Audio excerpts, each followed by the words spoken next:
Hello everybody, it's Julia here from the Highly Sensitive Tarot, and I'm back today with video 3 and my last video looking at the Hieronymus Bosch Tarot. I'm pleased to say that this video today is a little bit more positive and cheerful than the past two. If you've watched my previous two videos about this deck, I think I did a first impressions and a deck interview, and I also did a deck pairings with this deck. And if you'd watched those, you'd see that I was starting to feel quite miserable and quite fed up working with this deck. I was finding it really quite dark, quite oppressive, and it just felt like every day I was getting up to journal working with this deck, and excuse me, it was just making me feel miserable. So many of the cards in this deck are quite dark, really, in one way or another, and it just wasn't agreeing with me the way I was reading. So I was left with two choices. I was either going to give up or I was going to try and work with it in a slightly different way. So I'm pleased to say that for the last couple of weeks of journaling with this deck, I did start to ask it different questions. And part of my change was that I watched Travis McHenry's walkthrough video of this deck. He's the creator, and I have to say that really helped me understand why he'd chosen certain images, why he'd chosen the suits, and what it all really means, because it's hard to look at an image of something quite grotesque or quite dark or unpleasant and see it as anything but that, really. So it really helped to watch his walkthrough video, and I will link that in the description box if anybody's interested in watching. But the other thing that really helped to change my perspective into something a little bit more positive about this deck is I started to use different questions. I started to ask the deck different questions. Often when I'm deck journaling through a month, I don't always ask very specific questions every day. Some days I might just ask, what does the next 24 hours hold for me? Excuse me with my voice. So yeah, I might just ask, what does the next 24 hours hold? What do I need to be aware of? And I had done that with this deck, and well, as you can imagine, if you look at the images in front of you, there's nothing good to come out of asking such vague questions, really, with this deck. So I started to ask more specific questions, and where I started, I do want to give a shout out to the lovely Carol at Practical Mystic Carol, who I will link in the description box as well, is that she did a video about the Chariot card for the year 2023. And within that video, she posed some questions for us all to think about, kind of shadow work questions. So I started to use those very specific questions with this deck, and actually it really helped to change my interpretations and my viewpoint of this deck, and it helped me to see it as something helpful rather than something oppressive. I think also actually my friend Anthony helped me to see this deck as something different as well, and I'll tell you about that in a minute. So what else did I want to say before I get to these cards on the table? Just about my general feelings about this deck. I think I've decided really that it's a deck of personal responsibility more than any other deck I've ever come across, of sort of personal responsibility and accountability. It's made me feel that the images on these cards are like a mirror of society's values at that time that this artwork was produced. And everything at that time would have revolved around religion, really, to one degree or another. And at that time, the quite oppressive forces of the church at that time. And I think that was what was so interesting, was when my friend Anthony looked at this deck, he saw that very immediately, much more so than I did, because I think as I'd started to work at the deck with the deck, I'd obviously used it as a mirror to look at myself, and I hadn't been looking at the bigger picture, if you like. I was looking at the trees rather than the wood or the forest. And I think Anthony picked this deck up and looked at it and could see the tree, could see the forest, he could see the woods. And by that I mean community and society as a whole. And he said, interestingly, that he said this deck made him feel like sort of picking it up and taking it around to show people, kind of like to preach to people, to sort of say, look at your behaviour, look where you're headed. This behaviour is not healthy, it's not good for you, it's not good for society. And he said he really felt like this deck could be a real wake-up call, if you looked at it as in a sort of bigger picture, as a reflection of our society. I think this card in particular, this Ace of Vessels here, when he looked at this one, and this is one of the more darker cards in the deck, I think, and it's the Ace of Vessels, which translates as the Ace of Cups. It's represented by water. But we can see in this picture that there are people being stuffed into the barrel by these sort of demons. On the table here at the back, there is a knife and sort of specks of blood. And it makes you feel that somebody may have been killed and chopped up on that table and sacrificed to go in the barrel. And then at the bottom of the barrel, we see all of these people all huddled around, drinking, what's come out of the barrel. And they've drunk so much that some of them are just completely saturated in these liquids, and they're throwing them up, or they're coming out of their backside, which I think is what's going on here and here. So these people have completely overindulged, and I think to both me and Anthony, really, this card just made us think about sort of excessive materialism, consumerism, the excesses of life, that people just don't know when to stop sometimes. And as a society, it certainly feels that we're headed that way.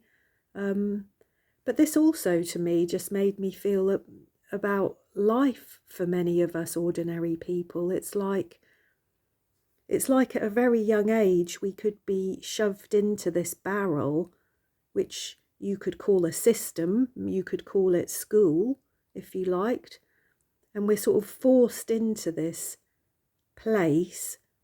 And then over the years, every last little bit of us is extracted from us, isn't it? We're sort of programmed at school, we're stuffed into a certain place, we're programmed, and then what is left of us is then put out there into the world to be used up in jobs and to be taxed. And yeah, I'm not explaining that very well, but I don't know whether you know what I mean, but it just reeks of this excess sort of consumerism and the taking of the individuality of people and turning them into something that just feeds other people's greed. I'm not explaining it very well, am I? But it's my sort of feeling that often for people, they're sort of stuffed into this system of school and university, and then they're churned out into the world, and they work and they pay their taxes and they have babies and they pay their taxes and they do all the right things, and there's often not a great deal left for those people, but there's plenty of people that are skimming off the excess, isn't there? There's plenty of people that already have way too much but want more. And yeah, that's what that card makes me think of also. But I didn't honestly start to see that until Anthony talked about these cards. I'd been so busy sort of reflecting it against myself and things about myself that I felt were wrong or unhealthy or needed bringing out into the light, if you like, that I'd not really stopped to see the bigger picture of it all. I think this King of Skates makes me feel the same as well. This was one of the first cards that I drew in my month's deck study, and it did come up a fair bit. And I think skates represent metal and air in this deck, but they're quite a difficult, quite a harsh suit. And in this card we can see this man in his boat, and he's just trampling all over somebody who's fallen through the ice. And he's so preoccupied with himself, with his own boat, with all his possessions, with all his things, that he's just trampling over his friend. It actually says in the guidebook that this is his friend that he invited to come sailing with him, and he's become so preoccupied by all his own worldly possessions, all his own things, that he's just trampled all over this other person. So I think this deck is a fantastic mirror for us if we ask the right questions, but I also think it's a fantastic mirror generally of society, and the place that we're in with society at the moment, which to my mind is not a great thing, really. So yeah, that really to me is what sort of summed up that this is a deck of personal responsibility and accountability. It really does make you look at yourself and your own behaviour and what you're actually bringing to the world versus what you're taking from the world, I think. So yeah, I hope that you sort of got my drift with that. I don't think I explained it very well. But anyway, I'm going to pause the video and just set up my cards, and I'm going to come back and I'm going to show you one of my readings that I did with this deck using Carol's shadow work questions from her video. So I will be talking about quite personal things. But anyway, I just felt it was important to show you an example of a good reading with this deck, because I've shown you, or I've talked about a few that were not so good. So there we go. Okay, so I asked 3 questions, and all 3 questions came from Carol's video, from her Chariot Card of the Year video that she did, which I will link in the description box. And it was really interesting, actually. As I was shuffling for the first question, 2 cards flew out. So I decided for each of the 3 questions I would draw 2 cards. And out of the 6 cards, all of the cards that came out were either earth or air-based cards, which I found interesting because I'm a Virgo on the cusp with Libra. There was no fire here and there was no water here within any of my questions, so I thought that that was actually quite interesting just to start off with. So these first 2 cards that we've got here, we've got the Dreamer, which actually is the Star in normal tarot decks, and then we've got the Page of Books, and the page is like the youthful aspect of the court cards in this deck, the same as in normal tarot. I think there's a page, a baron, a knight, a queen and a king, I think. I think is the way that it goes. But anyway, so I got the star and I got the page of books. And the question that I asked for these cards is, how do I fence myself in? And when I looked at the book to interpret these, because not a chance can I interpret these from just the cards. So when I looked at the book, the dreamer talks about somebody with a grand vision. And the keywords on the card are sleep, dreams, visions, and inspiration. And I did wonder whether with this card, because the question is, how do I fence myself in, whether I'm just spending far too much of my life daydreaming and not doing. And that's quite likely for me, actually, because that's how I've spent a lot of my life. I'm often more comfortable in my daydreams than I am in reality. So yeah, that was what I wondered about that card. This is somebody with a grand vision, and I've put in my journal, am I restricting myself or ignoring my dreams and not acting upon them? With the page of books here, this is obviously the same question, how do I fence myself in? And the interpretation in the book is that this is a card of reading, learning, exploration. This could represent a new job or a new study. And this is a total obsession, really, with learning, with reading. And that does fit very well with me, because I spend an awful lot of time reading and learning. And if we're talking about that for fencing myself in, again, I think that goes with the dreamer card very well, doesn't it? In that perhaps I'm investing far too much of my energy in my mind, in my head, in my thoughts, in my daydreams, and that I put in my journal, maybe I'm not utilizing everything that I've read. I'm not utilizing the knowledge that I have in my mind, and that wisdom isn't knowledge, it's experience.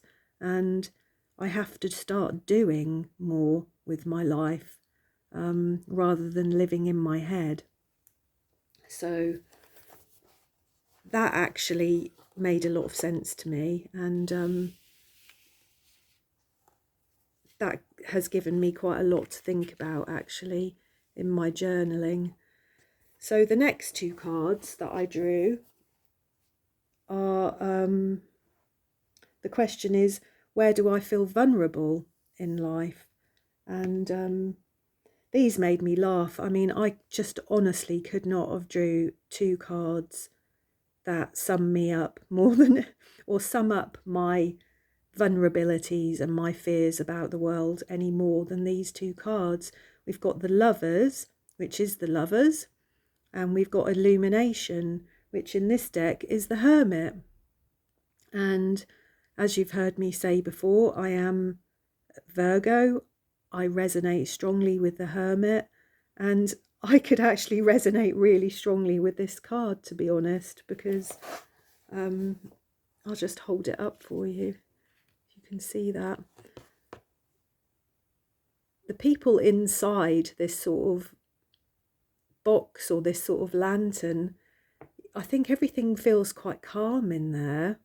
You know, they seem to be doing okay, and it's like they want to shut the door and shut everybody out.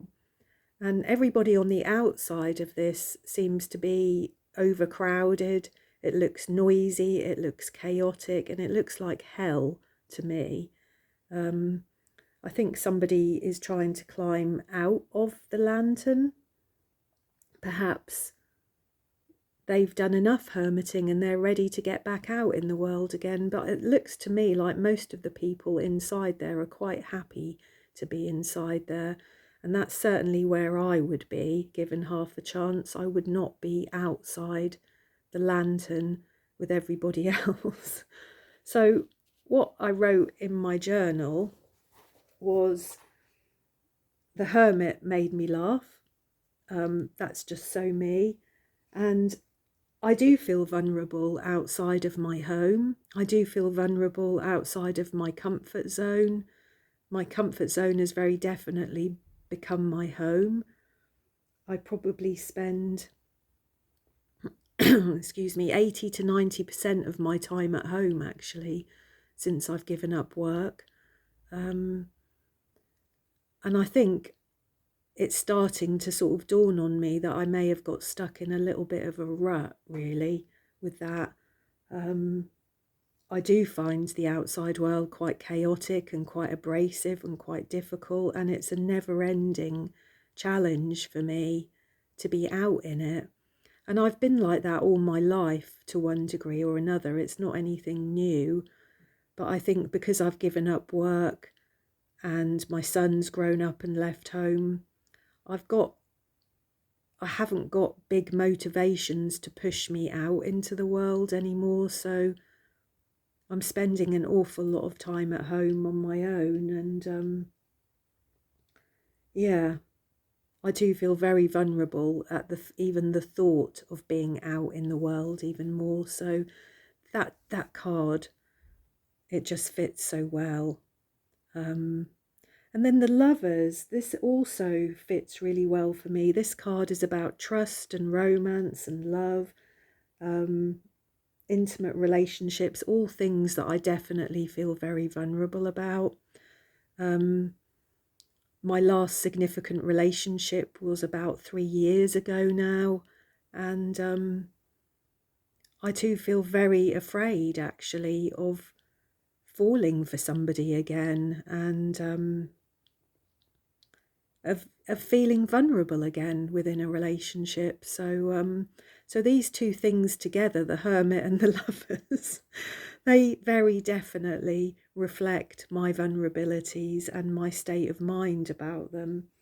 So yeah, that a very, very accurate portrayal of my fears and insecurities there by the Hieronymus Bosch tarot. And then the last two cards for the last question.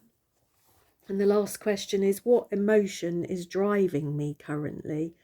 And we've got two queens here.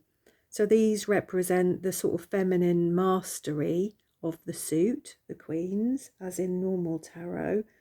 And in the Queen of Birds here, we have got somebody who, and birds are a representation of air actually in this deck. So she could be like the Queen of Swords, to be honest. And this woman here, she has just become a head and feet. And the words on the card are dull outlook, austerity, piety, and knowledge. And I've put in my journal, only her mind and her feet remain. Such are her efforts to feel calm and unemotional. And see, that really, really resonates for me quite strongly. You may have heard me talk in the past. Sorry if I'm making a bit of noise here. I'm trying to take my cardigan off. I've got quite hot. You may have heard me talk in the past about how my autism affects me, and at times I can become quite emotionally dysregulated. You know, my emotions can be up and down quite quickly over things that other people wouldn't even recognize as things for your emotions to change over, I think. So this image of this woman here with only her mind and her feet actually fits in quite well with this reading altogether, because it fits in with my fears and my insecurities, because I think that I've been trying not to be in my emotional state too much for quite a while now, I think, because it scares me, and because life is calmer and simpler if I stay in my mind, if I stay in my head and my thoughts. That's quite a big thing to say, isn't it, really? It's quite a sad thing to say, I suppose, but it's a very true reflection of me. And I feel sometimes that I'm missing out on quite a lot of life, but I also feel that I'm in this sort of transitionary phase of my life where I have been overly emotional in the past, and I need to try and find some balance with that. And so I think possibly for the time being, I've gone too far the other way in some ways. I've put all of my focus and attention into books, into learning, into my tarot cards, into everything but feeling my own emotional state a lot of the time.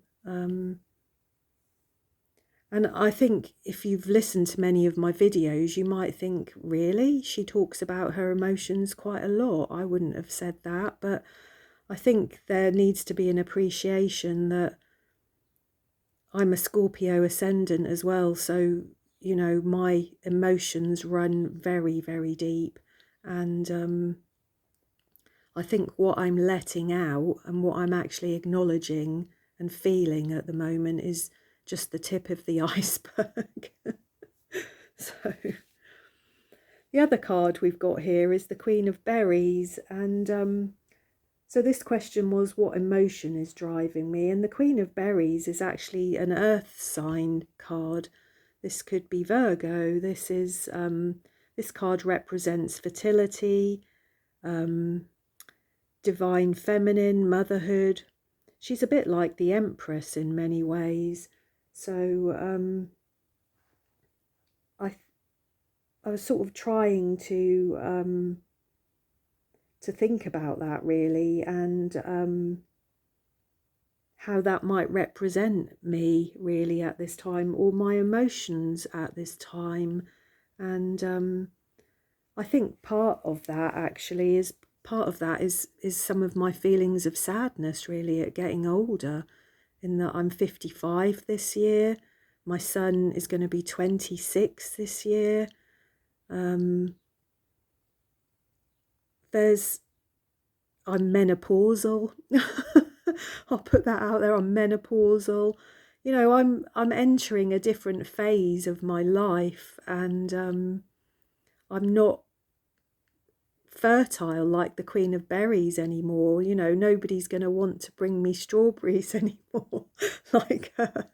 Well, that's the way that it feels to me at the moment. And so in amongst my fears of getting in new relationships, there's also issues around just my age. And, you know, the last time I was thinking about significant relationships in my life, I was a lot younger. And these are all quite tricky things really to get your head around, aren't they? So again, I hope that I'm explaining myself. I've put in my journal here that I wondered whether I'm in danger of becoming closed off from my heart and feeling sad about the menopause and getting older, not feeling lovable or feminine anymore, that I'm not actively a mum anymore with my son, or I'm a mum in a very different way anyway. So yeah, lots and lots of quite difficult issues really in these cards. Lots and lots of things that are emotional, things that are quite difficult for me to deal with. But actually doing that reading and asking those questions was quite cathartic in a way, really, because I had a little cry when I did it. It was one of the only readings that I've done with this deck over the month that actually really did hit home. And I think it was all thanks really to Carol's very, very pointed questions. So they've given me a lot to work with, those questions. They've given me an awful lot to think about. And this deck has given me a lot to work with and a lot to think about. And I've decided that I am going to continue to use it. I'm going to use it for very structured shadow work on certain issues within my life that may sort of revolve around issues such as this one here, illumination in particular, because with it being the year of the Chariot, I think this really is the year for me to push myself out of my comfort zone a little bit if I can, to get outside of my comfort zone, which is inside this lantern here, out of the chaos of the world. I have bought myself some little earbuds that I can use if I go to more busier or noisier places, which are specially for people who get sensory overload. So I may have to use those. And I think I need to start pushing myself to get in my car and get out of the house a little bit more, and to get out of my head a little bit more. So, excuse me. So yeah, sorry, I just had to pause that while I got my little coughing fit out of the way.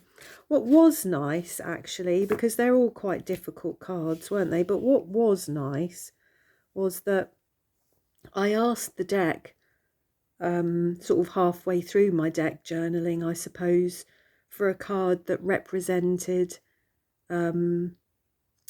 my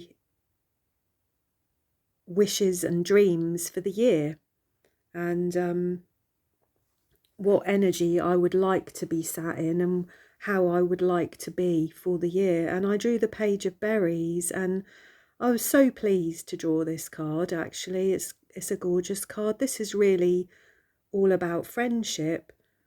This is all, the keywords on this card are helpful, giving, sharing, and a friend. And this boy here is offering up this berry to this bird. I hope that you can see that there. And really, I think from reading the guidebook, he's not expecting anything in return here. This is just simply an offer, a generous offer to this bird. It's an unconditional offering of love, isn't it, to this bird? It's about sharing and good friendships and good relationships. And so I think that's something that I would like to feel better about over the coming year as well, is that I would like to have some better friendships, some better relationships. It's something that's very much on my mind, because obviously, as you can imagine, if I spend a lot of time at home on my own, I don't get to see too many people. And in fact, most of the people in my life visit me at home. That's how severe my anxiety is. So yeah, this was a nice card to pull, and I think it fits very well with the Hermit card, perhaps the Lovers.